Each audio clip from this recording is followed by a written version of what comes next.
well, men in the United States, it's unequal because women don't have an abortion right, and there's no corresponding thing that could take away a man's bodily autonomy. But that's actually quite literally not true, because we have male-only conscription in this country. So if there's a draft, only men would be conscripted, and their bodily autonomy would quite literally be taken away from them. They'd be forced to go to somewhere they don't want to go. They'd be forced to go to war. They'd be forced to fight. They'd potentially be forced to die. I think that that's worse than not having the right to an abortion. And in the events of a draft, it's not will they die, people will die. A lot of people die. This isn't World War II. This is 2023. Whatever, it's going to be bad. Women die during childbirth, though, too. That is true. What if... Wait, I have a question. Oh, sorry, go ahead. Go ahead. Sienna. Maybe I can't say that. I think I know what you're saying. Yeah. Okay. My question to you, let me ask you guys this. What would you say to a guy, let's say there's just some fuckboy out there, and he was just sleeping with a bunch of girls, and he gets a girl pregnant, and he's like, oh fuck, man, and she wants to keep the kid, right? What would you say to him? Like, what would you tell him? Like, and he doesn't want to have the kid. What would you tell him? Get ready for child support. Child support. Would you maybe tell him, hey, if you didn't want to be in this situation, maybe you shouldn't have had sex? Would you tell him that? Maybe tell him to use a condom, but... Oh, okay. But what would you tell him? Like, tough luck? I don't know. I feel like at that point, there's not much you can do as the man, because you're not the one, like, bearing the child. Right. We have 0 reproductive rights. I'd have to agree. But would you just tell him to suck it up?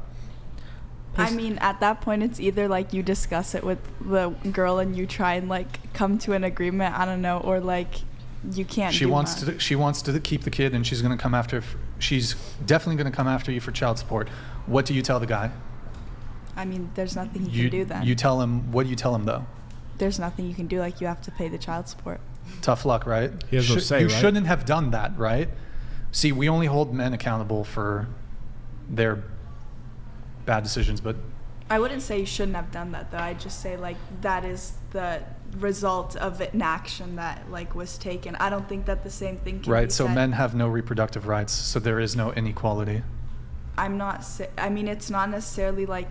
I don't think, like, that plays into it in the way that, like, you're seeing it play into it. Because I don't think that, like, it has anything to do with the fact that, like, just because, I don't know, I just don't think that situation holds relevance to, like...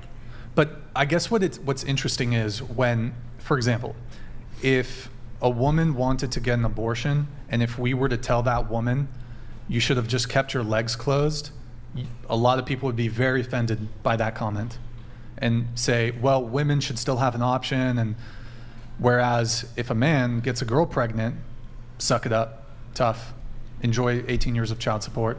You have no say as a guy. You have no option. He may not have a say, but like, how many deadbeat fathers are out there that like don't pay their child support, don't show up for their child or their baby mama? Yeah, like, and then if they don't pay their child support, they get thrown in prison. Actually, we abolished debtors' prisons hundreds of years ago because we realized that putting people in prison for debt, for not paying fines or for debt is is bad. But the only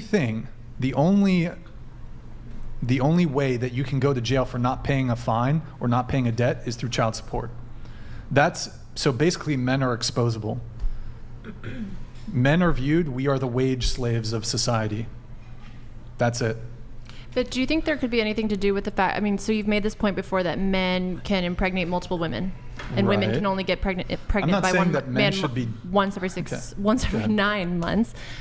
So do you think that could have a reason why there's no, like, if there was legislation that gave men more rights, the fact that they're able to exercise that more, like, it just could get more complicated? I'm just curious. Wait, I don't know what it would look like, but I wonder if that could play into why women are granted more rights legally in this sense, and if it has to do with the fact that men can get more women pregnant, like it just seems like it would be a nightmare, whereas a woman can only get pregnant by one guy at one time, and then it's for 9 months, or I guess she could abort it, and then do you know what I'm saying? Like, no, but she was saying that there's a bunch of, even though like if a guy gets a girl pregnant, there are a lot of guys that aren't going to pay child support. Mm-hmm. They're going to be deadbeat dads, right? Sorry, it's getting late. My brain fuel is running out. But my counter to that is, well, there are consequences as a guy if you are a deadbeat dad. Mm-hmm. And if the woman wants to pursue it, you can get thrown in. If you don't pay child support, that you can go to jail for that. Yeah. So, and again, we abolished debtors' prisons long time ago. But the only thing where you can still go to prison for not paying some sort of fine or something is when it comes to child support, and that's like 97%. It's over 90% of child support goes from men to women.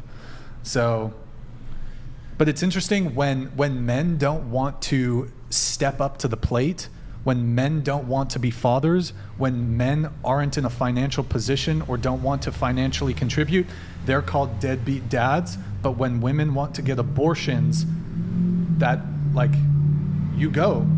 That is go for it. That's really interesting. Against the man's wishes. That happens no, too. the women are called empowered. No, but men are called deadbeats, so men always have to have accountability, but women, you have an out. Just get an abortion. You're not called if you're a woman who gets. Why don't we allow abortion? Huh? Why don't we allow it then? If it's we do allow. Roe v. abortions. Wade didn't States. abolish it; just made it a state issue, which is interesting. I mean, you could Go to say, California. imagine if the draft was defederalized, so it became a state's issue, and certain states could choose if they have a draft or not. Then it would be more comparable comparison. But I would say like both, not to get into politics, but like both people on the left and the right politically would say that a guy who's like not paying child support or isn't in that kid's life is a deadbeat father. And certainly like people, if you're Republican or conservative, you're obviously very critical of abortion. However, like it's interesting that there's this pressure on men on both sides if you're a deadbeat dad, because you're not financially ready, or you're not financially in a position to support a kid, but that's a totally valid reason for a woman to get an abortion. I just think that's interesting. it is interesting. It's an interesting thought.